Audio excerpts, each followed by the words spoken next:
The First Minister, Michelle O'Neill, sat down with Suzanne Breen from the Belfast Telegraph over the weekend and made some interesting comments which caught our eye. So speaking about her relationship with Emma Little-Pengelly, the Deputy First Minister, he kind of questions about who has real control over their party. So Michelle O'Neill said, and I quote, "I know that I'm in control of my ship. I know that I've one of the strongest ministerial teams up here. I am very confident in our work ethic. I am proud of a lot of the initiatives and the work that my ministerial team are doing. But I command that ship.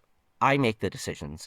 And I just don't think that that is the same across the board." And then she went on to say that Emma will have to account for how she conducts her business, the executive, but executive business is executive business and should be dealt with within the executive. Okay, now, Tim, this is interesting because Michelle O'Neill made some other comments on other issues, which we'll get into. Because, well, I found it was interesting for two reasons. Because one, if there's any commentary about any one of them not being in control of their parties, it's typically about Michelle O'Neill. And two, it was an interesting comment, really, to make, because we were kind of speculating, about 2-3 weeks ago that maybe things were not well in the executive office and in Stormont Castle. So this kind of just really confirms that, doesn't it? Well, I think it was also interesting in a long lens perspective, because we haven't heard from Michelle O'Neill in quite some time, and we have commented on that about cancelled press conferences where she hasn't done sit-down pieces with the media. And she came out and she's done a couple now, not just the Belfast Telegraph. I saw some stuff on Twitter, X, where she was doing some interviews as well. The thing that first popped into my mind was this. I thought, Michelle, what do you do? For 6 months, there's been a podcast that has been setting itself up as the most softball of softball interviews, and you dodged us. You could have come on Stormont Sources and you could have had a softball interview, because these were softball interviews that she had, the Belfast Telegraph and the ones that I saw on Twitter as well. There was no challenge in these interviews, or not very much. At one point I was watching a video on X, actually, and she was being interviewed, and I half expected Michael to jump up from behind the chair of the interview and go, "Michelle, I love you. What about energy and Loch Ness?" Because the interview was just so soft. There was it almost would have made Stormont Sources blush. So I think that, yes, she's come out and she's speaking and she's now putting views forward. But I was a bit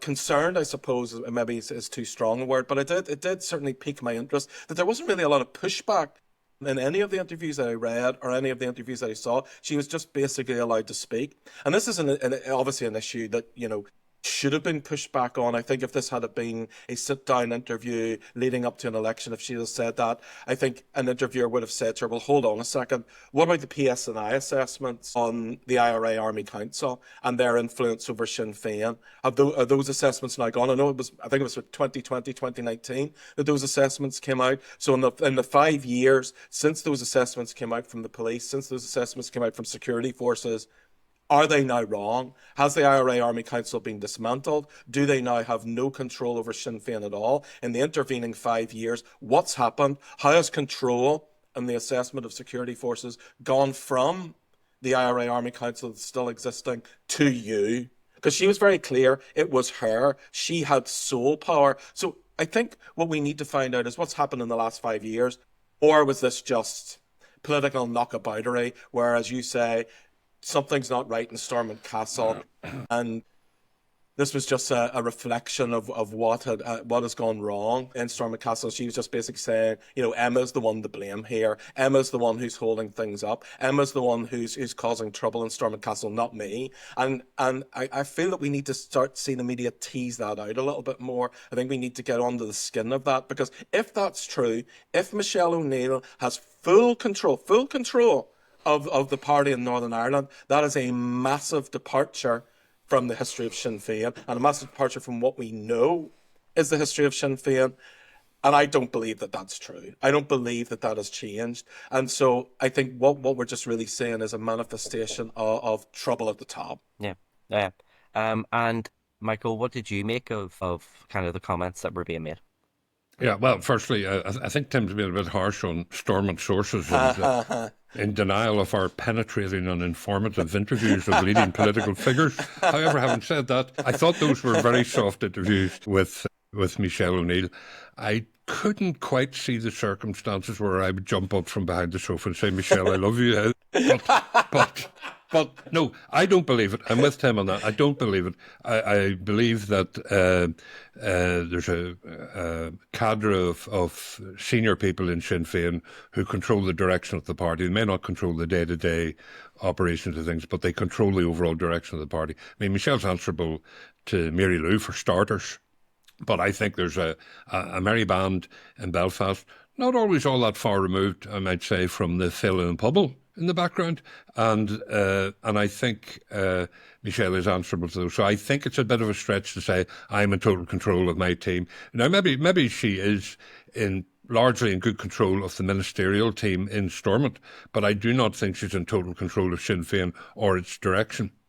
Tim would know more than I would about where Emma, the criticism of Emma fits in, that she hasn't got control of her team or that there's something going on in the DUP that's undermining Emma. I don't really know about that. I don't think Emma helped herself with the strawberries and cream at Wimbledon on her own or without Michelle. But I think up until now they've largely hidden the tensions at the top. The only thing I'd say with Michelle is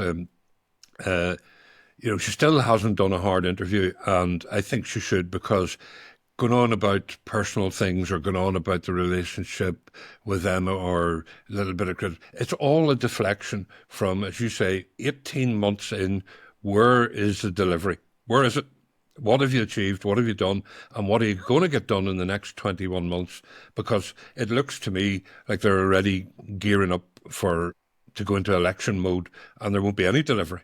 Well, Tim, what did you make of the comments about Emma? First of all, do you think that's true, that Emma isn't very much in control of the ministry? I mean, I suppose for me, whenever she said that, I was kind of going, well, yeah, of course Emma's not, because Emma actually doesn't have an official role within the DUP. She's not the leader. She's not the deputy leader. So, the person that leads the DUP is Gavin Robinson. Same way with Michael saying there, the person that leads Sinn Féin is Mary Lou McDonald. Of course, Michelle O'Neill works with Mary Lou McDonald and consults with her. And, Well, I think this was clearly a jibe about, finger pointing about a council above Mary Lou McDonald, and it was just a little jibe at Emma. I think the DUP probably more so than at any other point in its history, more so than any other point in its history, going back to the early 70s, has probably a more collegiate leadership than any other point in time. I think Emma is certainly part of a very prominent part of the leadership team, but I think the ministers at Stormont are more equal now than they ever have been before. Now, I don't see that as a weakness. I see that as potentially a strength. I see that as the DUP as a much more cohesive unit, certainly at the leadership. And Gavin's part of that, obviously, as the leader. Emma's part of that as Deputy First Minister. And then Paul Given and I think Gordon Lyons are certainly part of that leadership team as the ministers. So I'm not really sure what her point was, because I can absolutely say with absolute certainty that the party officers of the DUP are not sitting down with ministerial briefs, reading those ministerial briefs before an executive meeting and giving direction to DUP ministers of what to do. I can tell you with absolute certainty that whenever I was in the office of First and Deputy First Minister, Sinn Féin were doing that. There's a group of people would come to Stormont Castle, go upstairs where the Deputy First Minister's office is on a Thursday morning before the executive meeting. Executive papers were presented to that meeting and decisions were taken by that group. Now, Michelle O'Neill has said in these interviews that's changed. I doubt that's the case. In fact, I'd be flabbergasted if that's the case. But journalists, that's for them to tease out if that's happened. What she's trying to allege is it's not us who are given direction from the top to flow down. It's the DUP. But I would say with absolute certainty, if she thinks in any way that the DUP party officers are poring over executive papers and giving orders to Emma, that is absolutely already for the birds. That is nonsense. That is simply not happening. But if there's a more collegiate position taken within the DUP where there's Gavin and his ministerial team are coming together to make decisions, I think that is probably true.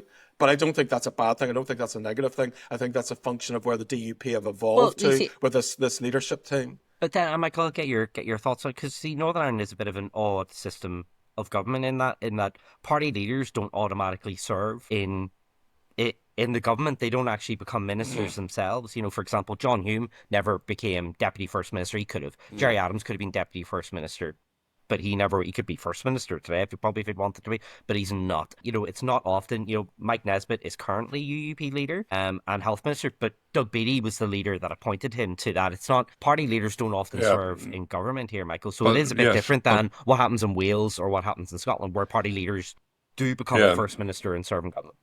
But I wouldn't diminish their role. I mean, party leaders are party leaders, so they're in charge. They are the boss if they're effective at all. I know that when I worked for SDLP ministers, yes, we weren't getting instructions from the leader to do this, do that on various matters of policy. We're getting a lot of constituency stuff from different parts of the party, but there was a degree of coordination, and I certainly, if something crossed my desk and I wasn't sure where we should go with it, or how we should respond to it, I would definitely have the minister or myself consult with the leader, consult with the deputy, and see where the party was on something before we went too far down the road. So I think that goes on, but I agree with Tim. I don't think there's a hard command and control coming from the political leadership of the party on the ministerial team. They're sort of trusted to get on with it, and if there is something difficult or awkward or controversial, they'll bring it and have a discussion about it. Can I just deviate a wee bit away from Michelle O'Neill? I don't know if you fellas are maybe dealing with your fan base at the Féin, but the interview of the week for me was the John Burroughs interview on Talkback. I don't know if you heard it. We had warned on Stormont. David was in studio. Well, we had warned, right, but we had warned on Stormont Sources that John Burroughs would find the world of politics a little different from the world of policing. A mere 2 hours after he had signed in the Speaker's office to join the political world, join the Assembly, the wheels came off in a Talkback interview when it was almost shown that he left the police on health grounds, and the suggestion was, well, if you weren't fit to do your work, what are you coming in and doing a big challenging job like an MLA and getting another big salary and another potential pension? And he got very emotional, and for a guy who's really assertive and confident and articulate, he got really emotional, and the wheels came off. Now, it wasn't the full Steve Aiken, but the vulnerability was there to be seen. David, you were there. You were there. You were in the studio. You were contributing along with Sarah Crichton. So for those who didn't hear it, what happened? Well, it basically kind of a wee bit about what Michael was outlining there. You know, he got it was from memory, it was a listener question in, and it was just a text in, and it was just read out to him about William Crawley put it back to him. I don't think William asked an unfair question. William was not aggressive. William gave him a chance to speak. I mean, he did get a bit tripped up over when he became a member of the Ulster Unionist Party. About he was a member for a bit last year, and then that lapsed, and then he came back again. And it's a fair question, you know. But the underlying suggestion there was that he had said he stepped away from the party so that he could speak independently in the media and not be a card-carrying member of anything. And then William established that, well, he had rejoined the party and was presenting himself as independent while he was a member of the party. Look, I'll be honest with you.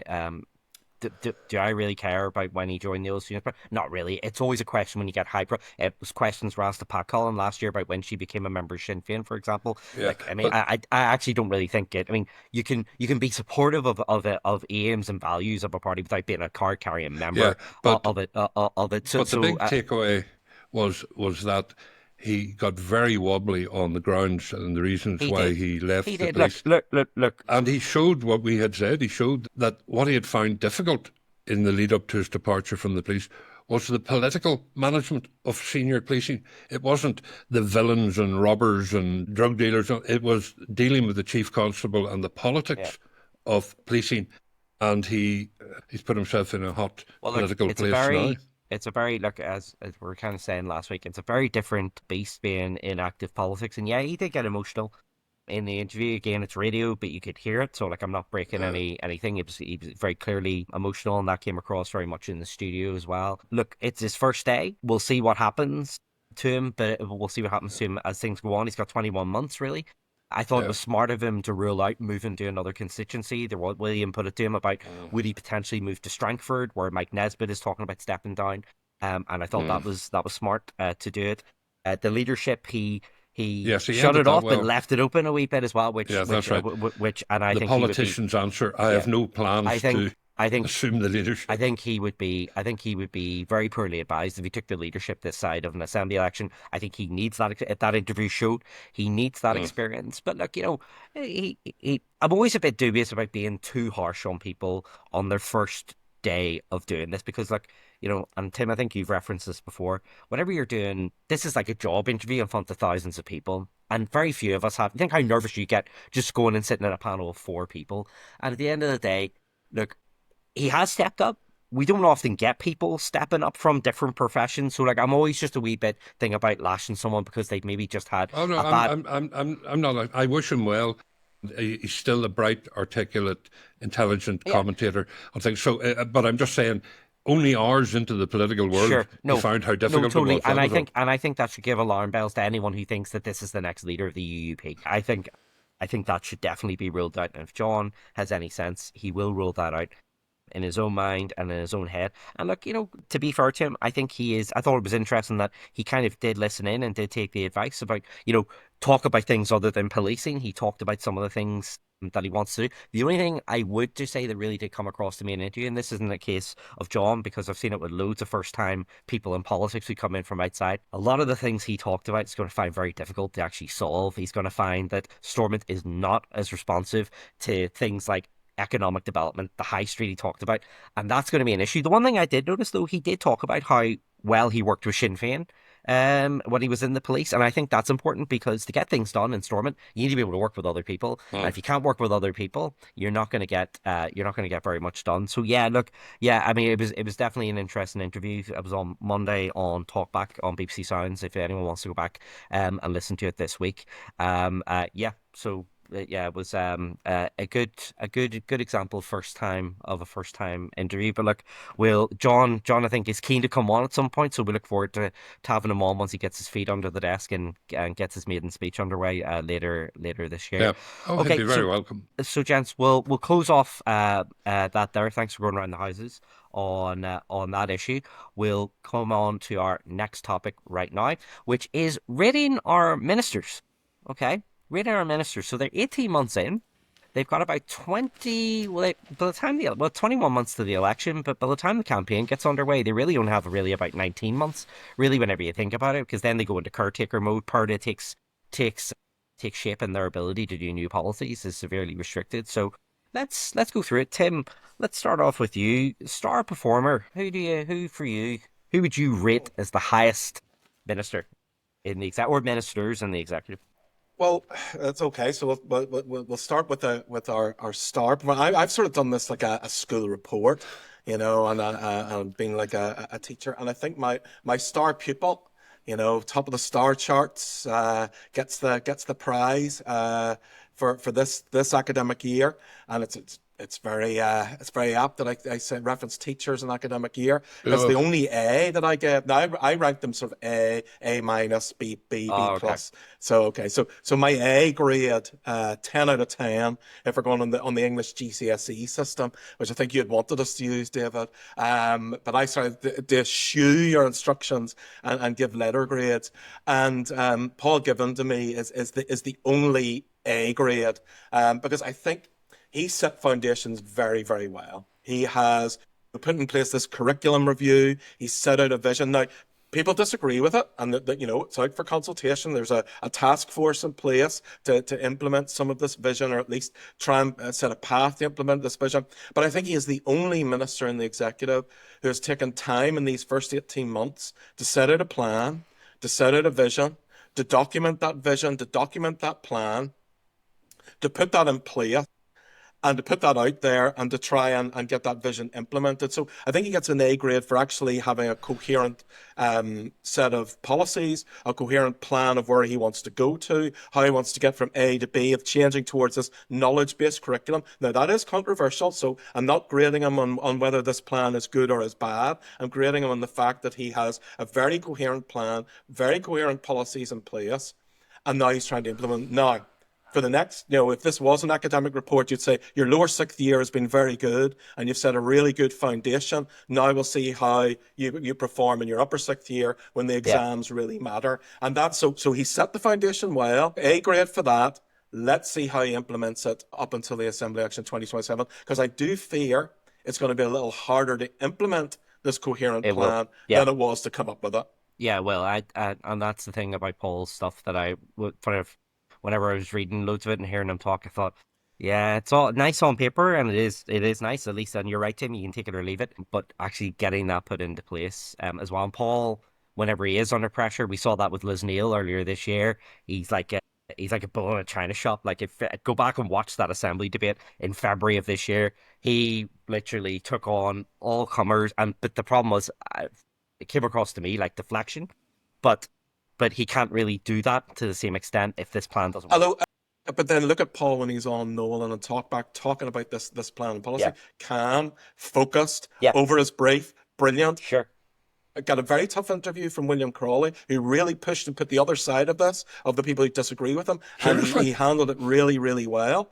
And so I think, I think that's great advice for him, David, is be the policy expert on this. Don't be the DUP attack dog. Because he is going to get pushback from people if something's maybe a bit late, and inevitably it will. There'll be things that just will not get implemented on time as these things go. Okay. Michael, who's your top performer? Well, I don't like doing this thing of grading them after 18 months, really. But I did sort of give them marks out of 10 as opposed to A minuses and Bs. I have to agree, the best minister has been Paul Givan. I personally do not agree with some of his decisions and some of the things he's done. I think he's wrong, and I think he's failing to adequately implement the Integrated Education Act that was passed. He has not given it the support that it merits. But anyhow, apart from that, I agree with him. He is trying to do an awful lot in a short time. And these are big, big changes about raising the school leaving age, a whole review of the curriculum, and he's looking for a radical approach there. And he is hands-on, and he has got a vision. I may not agree with the vision, but he has got a vision, and he's gone after it like a man possessed, and well done to him for that. So I agree with him. He is the one minister who stands out. The rest of them are getting on with the job, but they are managers, they're managing their departments, but it's very hard to see where they're taking them, where the vision is, what are the objectives, what are they going to look back on in 21 months and say, look what I did, look what I achieved, I came into this situation and look at it now, it's greatly improved. Mike Nesbitt has set out a stall halfway into the term, as you might say, where he's going to do something on waiting lists, and he's put a number on it, and he's got an amount of money on it. So we'll see, does he do it? He's going to take 70,000 off the hospital waiting list. So let's see, does he do it? The two at the top, they're just not delivering. They're just managing a very light programme for government. They're not really managing. They're just looking for photo opportunities. There's junior ministers as well. Nobody even knows who they are, I would say. And I think all they do is just cover in at engagements where the first and deputy first can't make it. There's a few things. I think John O'Dowd managed eventually to get back on top of the MOT backlog and crisis. I think that's repaired a good bit after a long-running difficult time. But I think in other areas things are not moving. Naomi Long's anonymous nearly compared to the high profiles she had in recent years. Now, she's probably working away, but she announced that some fundamental legislation that she was working on is not going to get done before the next election. You had the ludicrous thing with Gordon Lyons with these ambitious housing. They weren't even ambitious, but these housing targets, one of the few targets set out in the programme for government. And weeks later, the housing minister, Gordon Lyons, comes out and says, I'm not going to get anywhere near them. Well, why did you sign up for them? So there's been poor performance all round.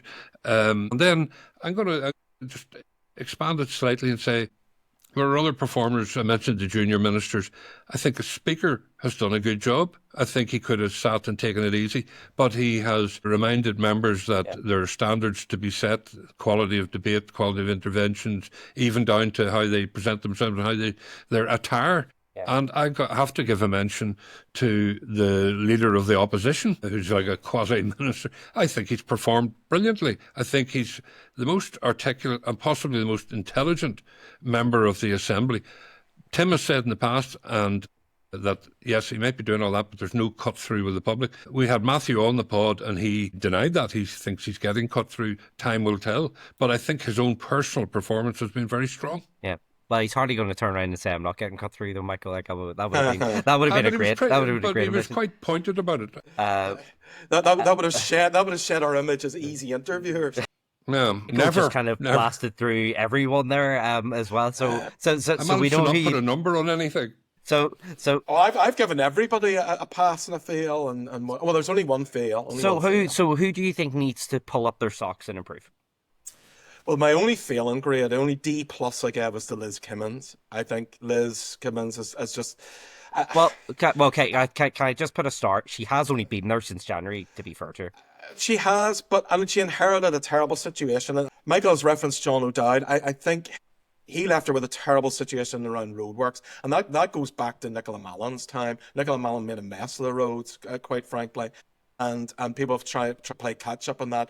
But I don't think Liz Kimmins has really proved to be someone who gives confidence that she is going to sort this out. I think it's very harsh to say, but she can't put a bollard for £5,000 in the end of Hill Street. If you're a minister, like that's basically a phone call to the head of road service. Get this done. Like, I mean, this isn't a difficult task for a minister to do, and she couldn't do it. Like, I think there's just no confidence. Even this week, and I was grading this just after her press conference on the A5, and it was just so unassured. It just didn't give any confidence that she's over her brief. When she's at the dispatch box answering questions, I just don't have any confidence that she's in charge of the department, that she is the person who's over everything in this department, who's going to sort all our road problems out. She just doesn't give me confidence. Now, as you say, David, we have to be fair to her. She's only in office. This is a difficult job. This is a massive step up. This will be like nothing she's ever done before. So we'll see how she gets on over the next 6 months and a year. But right now, I just don't have confidence that she's going to be so able to sort out these infrastructure problems. I'm not having that side swipe at Nicola Mallon, who was an excellent minister all round. And Tim has a wee thing about her, I think, almost the way he has a thing about the Alliance Party in general. We'll come to them in a second. We'll come in a second. Tim, using his legal knowledge, where do you think this appeal on the A5 is likely to end up? Oh, I don't know. That's a difficult one because I think I haven't read the judgment, and so it's always difficult to comment when you haven't read the entirety of the judgment. And I think it's how do you remedy the defects that are in the judgment? Because obviously, appeal has to say that the judge erred in law, and I feel that's going to be a very difficult argument to make. Having read the judgment. Okay, well, you're a step ahead of me. And just moving back, because I don't want to get on to the A5 again. Just back, interestingly, when we're talking about these reviews, I think someone who deserves an honourable mention for taking an unpopular decision, it goes back to what you were saying about Paul Given. You can take or leave the proposals, but Andrew Muir on the NAP, the Nutrient Action Programme, that's a brave thing to do. To take on the farming lobby here is a powerful lobby. It's not an easy lobby to take on, and he has put forward a plan on that. So I would give Andrew Muir a point on that. I mean, there are other things we can talk about as well with him. But out of the two Alliance ministers, oddly, he is the one. You would think Neil Long would have been the one, but he is the one.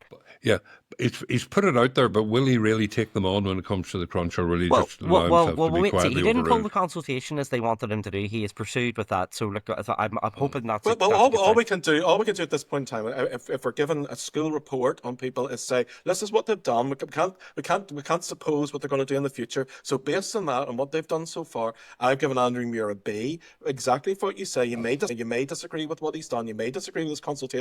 But I was very impressed with how he held the line. I was very impressed with how and it's not just the farmers he was taking on. He was taking on the DUP, the UUP, the SNP, Sinn Féin. He was taking on everybody. But he was against it. And I felt he was quite assured on that. He was clearly over his brief. He was clearly knew what he was talking about. Whether you disagree with him, we're not saying whether this is good policy or bad policy. We're judging him on what he's done. And I thought he proved himself not to be someone who didn't crumble in the face of absolutely fierce adversity. Well done him. So it's definitely a good solid B. And then we'll see in the future how this all plays out. Someone else who's heading in, it's been a tale of two halves because they've both held two portfolios. So you obviously had John O'Dowd moving from infrastructure to finance. and he's almost like a man reborn. The finance minister who died is like education minister who died, because in Yeah, DFI he was getting, maybe this guy isn't, but this is where he was I'm kind of lost. Yeah. this is where I kind of give Liz Kimmins a wee bit about, because I think the department itself is just incredibly difficult. But I think John O'Dowd as finance minister has been very assured. He actually, if you look at some of the more strident performances, he is across his brief. When members raise issues about revenue rate, he's able to just say straight off, like you can tell he's not looking through notes because he has an iPad, so you can tell when they swipe, and he's not doing that. And he's like, "Yep, that's going to be £20 million," is what he says here. Actually, you're saying that on wit, that's not right. Here's what it is, and you can talk about it. He gives very, very clear answers in the chamber. So I think John O'Dowd as finance minister is definitely a marked improvement on DFI Minister John O'Dowd. Kiva obviously has moved from finance into economy, which is a promotion. For anyone who doesn't know, people think finance is it's not economy. Everyone wants economy. So that was a promotion in January. She replaced Conor Murphy as well. I think she hasn't had a bad thing. I think St. Patrick's Day was the only thing that, because Sinn Féin had decided to pull back from St. Patrick's Day, that she didn't really get a chance to do the FDI thing that economy ministers should do. But then I suppose you have to mark Sinn Féin down on that, because they took that decision, and that was why that was the case. But again, I know you are two are golf nuts, but I think Royal Portrush seemed to go okay. Kiva seemed to be all over that. Naturally, her department would have played a role in delivering that. So I think that's generally a positive thing. So I would give those two, in their two new portfolios respectively, a decent grade. I think a B is fair for those two. Well, Good, but I agree with you. So I give John O'Dowd 2 grades. I give John O'Dowd infrastructure a C and John O'Dowd finance a B. And I completely agree with everything you've said, 100%. He is Sinn Féin's safest of safe pair of hands. This man was Deputy First Minister, don't forget. And I, obviously I was in OFM, DFM at that time, and it was seamless between him and Martin McGuinness. He was a very good performer in education, as you say, great performer. And I was surprised in infrastructure as well. And so I agree with everything you've said. Kiva Archibald, she surprised me, actually. I've written down here, quietly confident in the face of big issues. That's the top line I've written down. And that's how she's coming across. I when she was appointed, thought that, this is going to be a bit of a disaster. Wait until we see this. But she's actually surprised me at being quietly confident.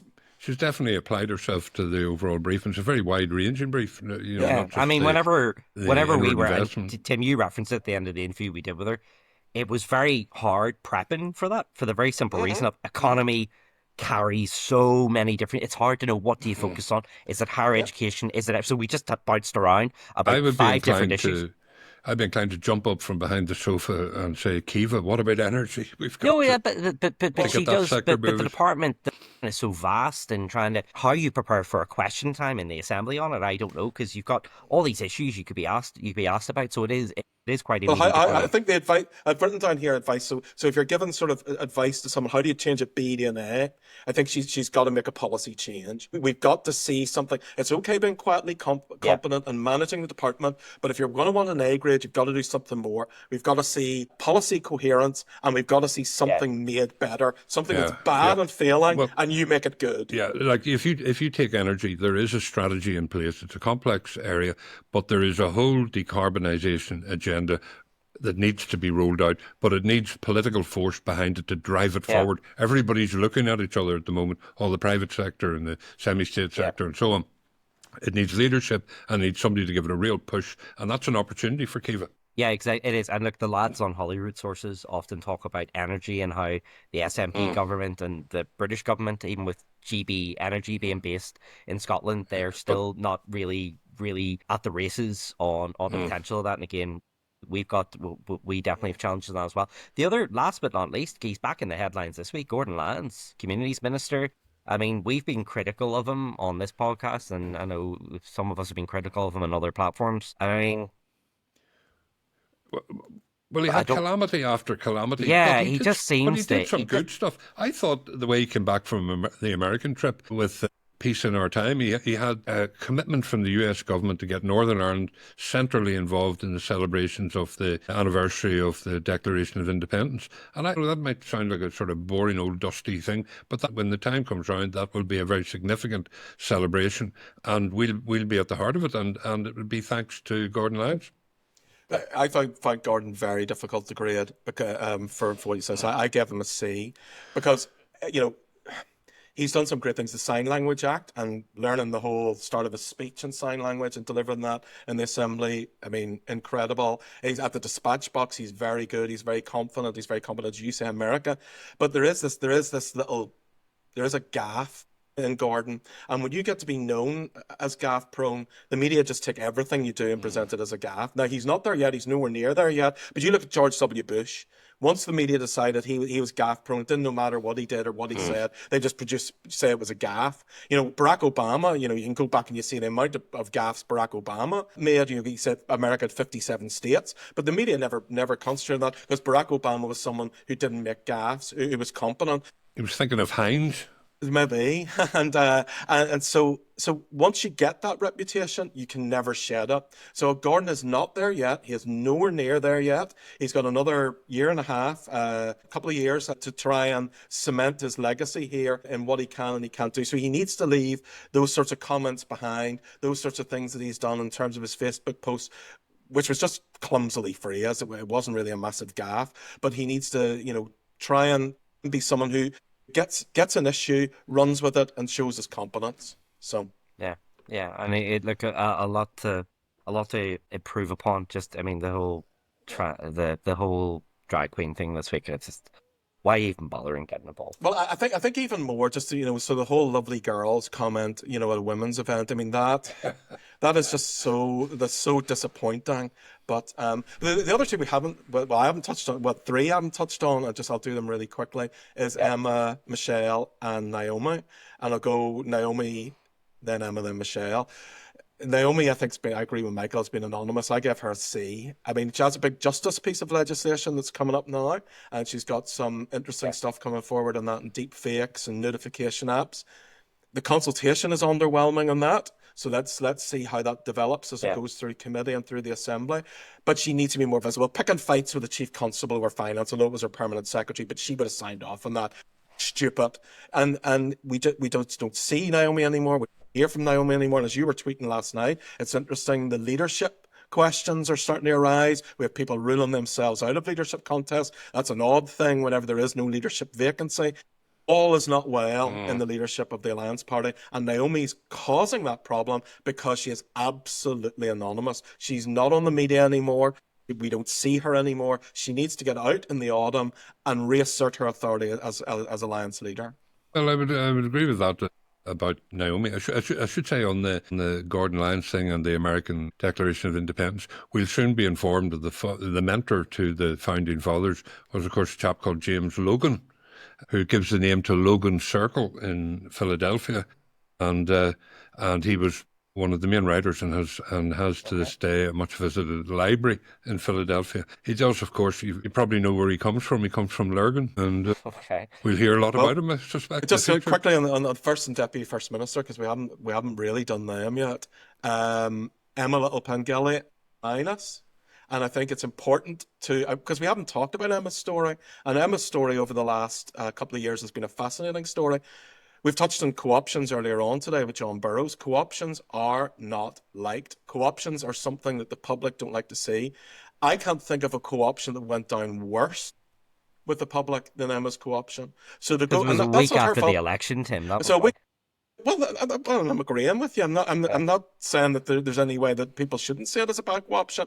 But at that point in time, people thought that Paul Rankin, who had replaced Edwin Poots for a couple of weeks, was maybe going to be the person who would come in as a holder.